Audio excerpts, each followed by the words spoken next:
नमस्कार, आप देख रहे हैं नेशन भारत। मैं हूं मनोज चतुर्वेदी।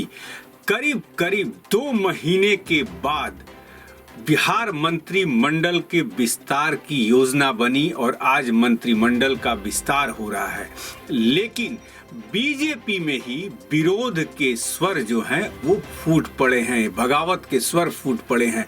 और ये विरोध का स्वर फूटा है बाढ़ से विधायक ज्ञानेंद्र सिंह ज्ञानी यानी कि ज्ञानू जी जो हैं विधायक भाजपा के, उन्होंने विरोध कर दिया है। उन्होंने कहा है कि कास्टिज्म का, जातिवाद का ख्याल नहीं रखा गया है भाजपा में। अब आप समझ सकते हैं कि दिल्ली से लेकर माथा पच्ची हुई इन मंत्रियों की सूची पर, लेकिन ज्ञानेंद्र कुमार सिंह उर्फ ज्ञानू को ये पसंद नहीं है। वो कह रहे हैं कि अनुभवहीन लोगों को मंत्रिमंडल में जगह दी गई है। उन्होंने यहाँ तक कह दिया कि सुशील मोदी को डिप्टी सीएम के पद से हटाकर भाजपा ने बिहार में भाजपा को कमजोर कर दिया है।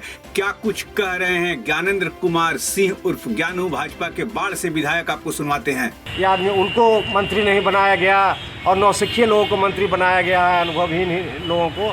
कि मंत्रिमंडल का कोई लगता ही नहीं है कि बीजेपी का कोई मंत्रिमंडल में श्रेय है, कोई छाप है।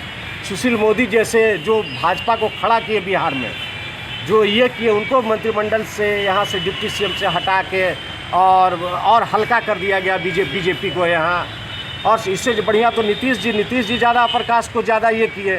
उन्होंने संख्या जो जीत किया है उसके हिसाब से बहुत ज़्यादा मंत्री बनाए नीतीश जी। लेकिन बीजेपी ने टोटली अपर कास्ट को इग्नोर किया है। और इसका समझिए कि ये कुछ लोग जो नरेंद्र मोदी जी को, अमित शाह जी को धोखे में रख के और गलत लोगों को ये तस्वीर सामने रख के मंत्रिमंडल का उन्होंने गठन किया और विस्तार किया। ये समझिए कि दुर्भाग्यपूर्ण है। पार्टी को कमज़ोर करना है, कहीं पार्टी को ये लोग ले जाना। कुछ लोग पार्टी के जो यहाँ के बिहार के बड़े नेता हैं या बिहार के देखने वाले लोग हैं जो केंद्र में, जो वो लोग चाहते हैं कि पार्टी का हस्त्र हो जाए राजस्थान, मध्य प्रदेश और छत्तीसगढ़ जैसा हस्त्र हो जाए पार्टी को। इसलिए कहीं से भी उचित नहीं है। यानी कि बीजेपी को जिसने खड़ा किया उनसे ही तवज्जो नहीं दी जा रही है। तो आपने सुना, ये थे ज्ञानेंद्र कुमार सिंह उर्फ ज्ञानू, भाजपा के विधायक बाढ़ से हैं और विरोध के स्वर प्रखर कर दिया उन्होंने यहाँ तक भी कह दिया है कि उनके संपर्क में भाजपा के करीब 13 से 14 विधायक हैं जो कि विरोध करना चाहते हैं इस मंत्रिमंडल की सूची का।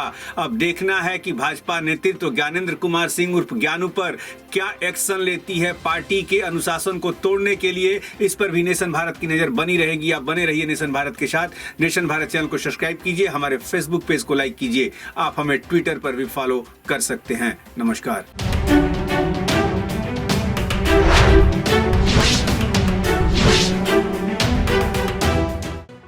लेटेस्ट खबरों से जुड़े रहने के लिए हमारे चैनल नेशन भारत को सब्सक्राइब करें और बेल आइकन को दबाएं ताकि कोई खबर छूट न पाए।